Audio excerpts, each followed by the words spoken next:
سلام. شاید بپرسید چرا که من 1 ماه نبودم، در واقع دستم شکسته بود. میخوای بدونی چطوری؟ اینطوری من داشتم فارسی میخوندم، یکی دویت خورد بهم افتاد و گفتم وای دست. خیلی داستان طولانی بود نه؟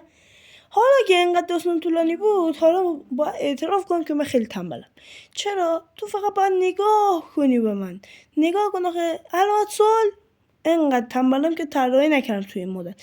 و اگه اجازه بدی از نظر شما میخوام استفاده کنم توی کامنت ها. تو کامنت ها برام بگین که چی بهتره.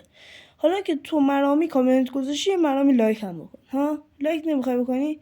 خب لایک نمیکنی، حداقل بذار یه برنامه بهت نشون بدم لایک کنی. ها نظرت چیه؟ برنامه نشون بدم لایک میکنی؟ بیا اینم برنامه. بیپ بیپ. خیلی برنامه جذابی بود نه؟ حالا لایک کن چون 1 دقیقه ویدیو رفت تو پاچت. وایسا الان 1 دقیقه شد.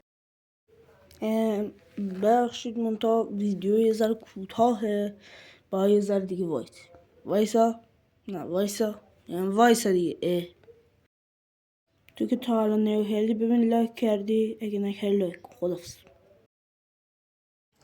حالا بهتره که بدونین داره کارهای خیلی خفنی در میاد و قرار انیمیشن ها با یک کیفیت و کوالیتی خیلی بهتری در دست ساخت قرار بگیرن تا به شما برسن. تازه قراره یه محتوای خیلی باحالتر علاوه بر انیمیشنامون بدیم بیرون تا کار جذابتر بشه. خب من که اوترو ندارم، بیشتر ویدیو هم به خاطر اینکه بتونم به صورت ویدیو بدم و شورت ندم بیرون طولانیش کردم. پس خود برو بیرون دیگه، من گفتم اوترو ندارم. خداحافظ. برو دیگه. برو دیگه.